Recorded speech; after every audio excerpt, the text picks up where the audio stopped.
नमस्कार दोस्तों, स्वागत है आप लोगों का हमारे चैनल पर। आप सुन रहे विक्रम और बेताल की कहानियाँ। आज की कहानी है ज्यादा पापी कौन।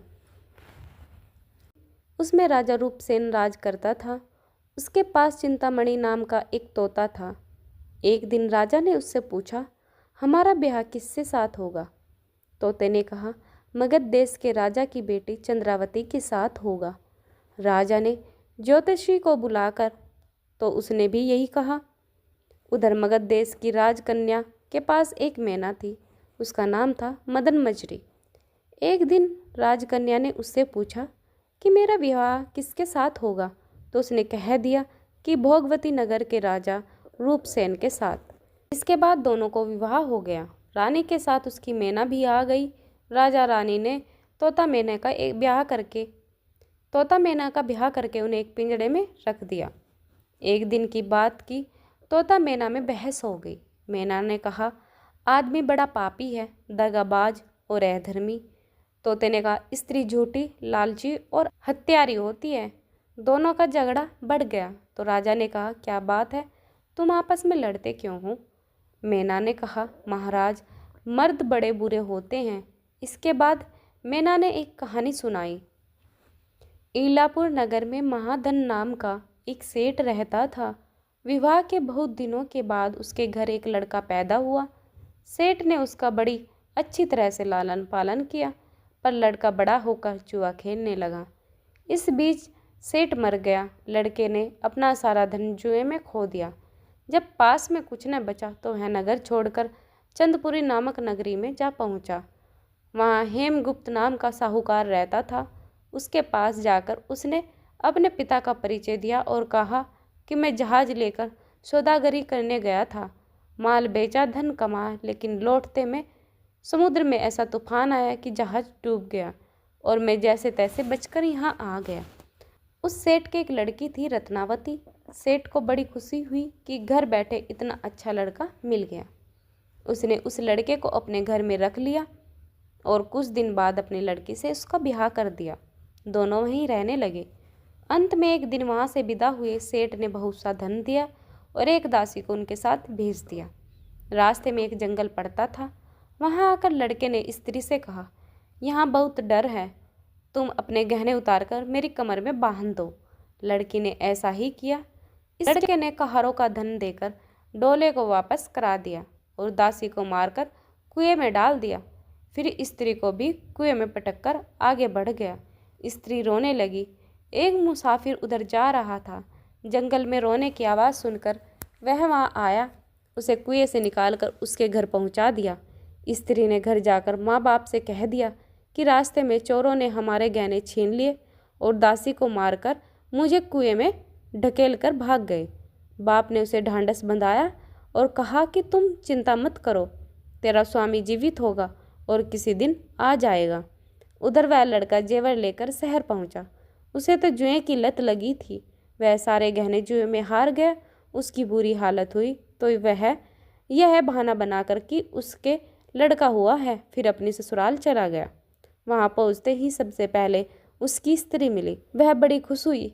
उसने पति से कहा, आप कोई चिंता न करें, मैंने यहाँ आकर दूसरी ही बात कही है। जो कहा था वह उसने बता दिया। सेठ अपने जमाई से मिलकर बड़े प्रसन्न हुए और उन्होंने उसे बड़ी अच्छी तरह से घर में रखा। कुछ दिन बाद एक रोज़ जब वह लड़की गहने पहने सो रही थी, उसने चुपचाप छुरी से उसे मार डाला और उसके गहने लेकर चंपत हो गया। मैना बोली, महाराज, यह सब मैंने अपनी आंखों से देखा है। ऐसा पापी होता है आदमी। राजा ने तोते से कहा, अब तुम बताओ कि स्त्री क्यों बुरी होती है। इस पर तोते ने यह कहानी सुनाई। कंचनपुर में सागर दत्त नाम का एक सेठ रहता था। उसके श्रीदत्त नाम का एक लड़का था। वहाँ से कुछ दूर पर एक और नगर था, श्री विजयपुर। उसमें सोमदत्त नाम का सेठ रहता था। उसके एक लड़की थी, वह श्रीदत्त को ब्याही थी। ब्याह के बाद श्रीदत्त व्यापार करके परदेश चला गया। 12 बरस हो गए और वह न आया तो जयश्री व्याकुल होने लगी। और एक दिन वह अपनी अटारी पर खड़ी थी कि एक आदमी उसे दिखाई दिया। उसे देखते ही वह उस पर मोहित हो गई। उसने उसे अपनी सखी के घर बुलवा लिया। रात होते ही वह उस सखी के घर चली जाती और रात भर वहाँ रहकर दिन निकलने से पहले ही लौट आती। इस तरह बहुत दिन बीत गए। इस बीच एक दिन उसका पति परदेश से लौट आया। स्त्री बड़ी दुखी हुई। अब वह क्या करे। पति हारा थका था। जल्दी ही उसकी आंख लग गई और स्त्री उठकर अपने दोस्त के पास चल दी। रास्ते में एक चोर खड़ा था। वह देखने लगा कि स्त्री कहाँ जाती है। धीरे धीरे वह सहेली के मकान पर पहुंची। चोर भी पीछे पीछे गया। संयोग से उस आदमी को सांप ने काट लिया था और वह मरा पड़ा था। स्त्री ने समझा सो रहा है। वही आंगन में पीपल का एक पेड़ था जिस पर एक पिशाच बैठा यह लीला देख रहा था। उसने उस आदमी के शरीर में प्रवेश करके उस स्त्री की नाक काट ली और फिर उस आदमी की देह से निकलकर पेड़ पर जा बैठा। स्त्री रोती हुई अपनी सहेली के पास गई।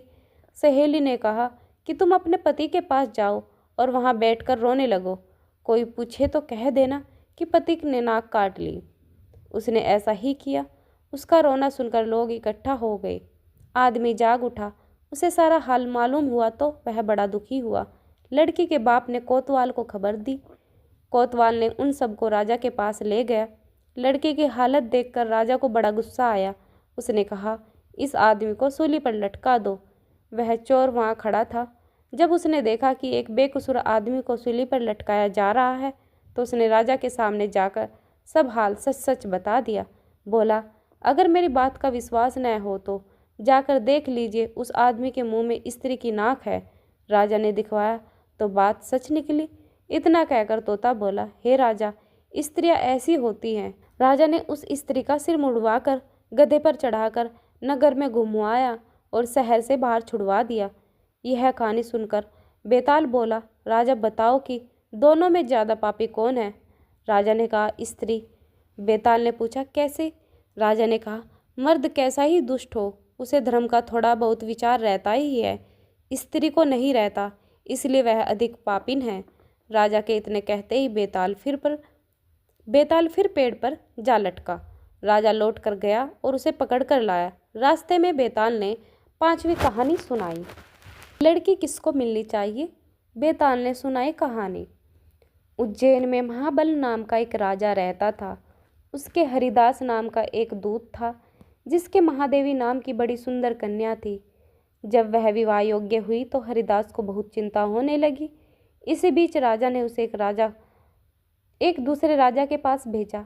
कई दिन चलकर हरिदास वहाँ पहुँचा। राजा ने उसे बड़ी अच्छी तरह से रखा। एक दिन एक ब्राह्मण हरिदास के पास आया। बोला तुम अपनी लड़की मुझे दे दो। हरिदास ने कहा मैं अपनी लड़की उसे दूंगा जिसमें सब गुण होंगे। ब्राह्मण ने कहा मेरे पास एक ऐसा रथ है जिस पर बैठकर जहाँ चाहो घड़ी भर में पहुँच जाओगे। हरिदास बोला ठीक है, सवेरे उसे ले आना। अगले दिन दोनों रथ पर बैठकर उज्जैन आ पहुँचे। देव योग से उससे पहले हरिदास का लड़का अपनी बहन को किसी दूसरे और हरिदास की स्त्री अपनी लड़की को किसी तीसरे को देने का वादा कर चुकी थी। इस तरह 3 वर इकट्ठे हो गए। हरिदास सोचने लगा कि कन्या एक है वह 3 है, क्या करे। इसी बीच एक राक्षस आया और कन्या को उठाकर विंध्याचल पहाड़ पर ले गया। 3 वरों में एक ज्ञानी था। हरिदास ने उससे पूछा तो उसने बताया कि एक राक्षस लड़की को उड़ा ले गया और वह विंध्याचल पहाड़ पर है। दूसरे ने कहा मेरे रथ पर बैठकर चलो, जरा सी देरी में वहां पहुंच जाएंगे। तीसरा बोला मैं शब्दवेदी तीर चलाना जानता हूँ, राक्षस को मार गिराऊंगा। वे सब रथ पर चढ़कर विंध्याचल पहुँचे और राक्षस को मारकर लड़की को बचा। कहकर बेताल बोला हे राजन, बताओ यह लड़की उन तीनों में से किसको मिलनी चाहिए। राजा ने कहा जिसने राक्षस को मारा उसको मिलनी चाहिए, क्योंकि असली वीरता तो उसी ने दिखाई, बाकी 2 ने तो मदद की है। राजा का इतना कहना था कि बेताल फिर पेड़ पर जा लटका और राजा फिर उसे लेकर आए तो रास्ते में बेताल ने फिर से एक छठी कहानी सुनाई। स्त्री का पति कौन। धर्मपुर नाम की एक नगरी थी। उसमें धर्मशील नाम का राजा राज करता था। उसके अंधक का नाम दीवान था। एक दिन दीवान ने कहा महाराज, एक मंदिर बनवाकर देवी को बिठाकर पूजा की जाए तो बड़ा पुण्य मिलेगा। राजा ने ऐसा ही किया। एक दिन देवी ने प्रसन्न होकर उससे वर मांगने को कहा। राजा के कोई संतान नहीं थी। उसने देवी से पुत्र मांगा। देवी बोली अच्छी बात है, तेरे बड़ा प्रतापी पुत्र प्राप्त होगा। कुछ दिन बाद राजा के एक लड़का हुआ। सारे नगर में बड़ी खुशी मनाई गई। एक दिन एक धोबी अपने मित्र के साथ उस नगर में आया। उसकी निगाह देवी के मंदिर पे पड़ी। उसने देवी को प्रणाम करने का वादा किया। उसी समय एक धोबी की लड़की दिखाई दी जो बड़ी सुंदर थी। उसे देखकर वह इतना पागल हो गया कि उसने मंदिर में जाकर देवी से प्रार्थना की, हे देवी, यह लड़की मुझे मिल जाए। अगर मिल गई तो मैं अपना सिर तुझ पर चढ़ा दूंगा। इसके बाद वह हर घड़ी बेचैन रहने लगा। उसके मित्र ने उसके पिता से सारा हाल कहा। अपने बेटे की यह हालत देखकर वह लड़की के पिता के पास गया और उसके अनुरोध करने पर दोनों का विवाह हो गया। विवाह के कुछ दिन बाद लड़की के पिता यहाँ उत्सव हुआ, इसमें शामिल होने के लिए न्योता आया। मित्र को साथ लेकर दोनों चले। रास्ते में उसी देवी का मंदिर पड़ा तो लड़के को अपना वादा याद आ गया। उसने मित्र और स्त्री को थोड़ी देर रुकने को कहा। स्वयं जाकर देवी को प्रणाम करके इतने जोर से तलवार मारी कि उसका सिर धड़ से अलग हो गया। देर हो जाने पर उसका मित्र मंदिर के अंदर गया तो देखता क्या है कि उसके मित्र का सिर धड़ से अलग पड़ा है। उसने सोचा कि यह दुनिया बड़ी बुरी है, कोई यह तो समझेगा नहीं कि इसने अपने आप से चढ़ाया है। सब यही कहेंगे कि इसकी सुंदर स्त्री को हड़पने के लिए मैंने इसकी गर्दन काट दी है, इससे कहीं मर जाना अच्छा है। यह सोच उसने तलवार लेकर अपनी गर्दन उड़ा दी। उधर बाहर खड़ी स्त्री हैरान हो गई तो वह मंदिर के भीतर गई। देखकर चकित रह गई। सोचने लगी कि दुनिया कहेगी यह बुरी औरत होगी, इसलिए दोनों को मार आई। इस बदनामी से मर जाना अच्छा है। यह सोचकर उसने तलवार उठाई और जैसे ही गर्दन पर मारनी चाही कि देवी ने प्रकट होकर उसका हाथ पकड़ लिया और कहा, मैं तुझ पर प्रसन्न हूँ, जो चाहो सो मांगो। स्त्री बोली, हे देवी, इन दोनों को जिंदा कर दो। देवी ने कहा, अच्छा, तुम दोनों के सिर मिलाकर रख दो। घबराहट में स्त्री ने सिर जोड़े तो गलती से एक का सिर दूसरे के धड़ पर लग गया। देवी ने दोनों को जिंदा कर दिया। अब वे दोनों आपस में झगड़ने लगे। एक कहता कि यह स्त्री मेरी है, दूसरा कहता यह स्त्री मेरी है। बेताल बोला, हे राजन, बताओ कि यह स्त्री किसकी हो गई। राजा ने कहा, नदियों में गंगा उत्तम है, पर्वतों में सेमेरु, वृक्षों में कल्प वृक्ष और अंगों में सिर। इसलिए जिस शरीर पर पति का सिर लगा हो वही पति होना चाहिए।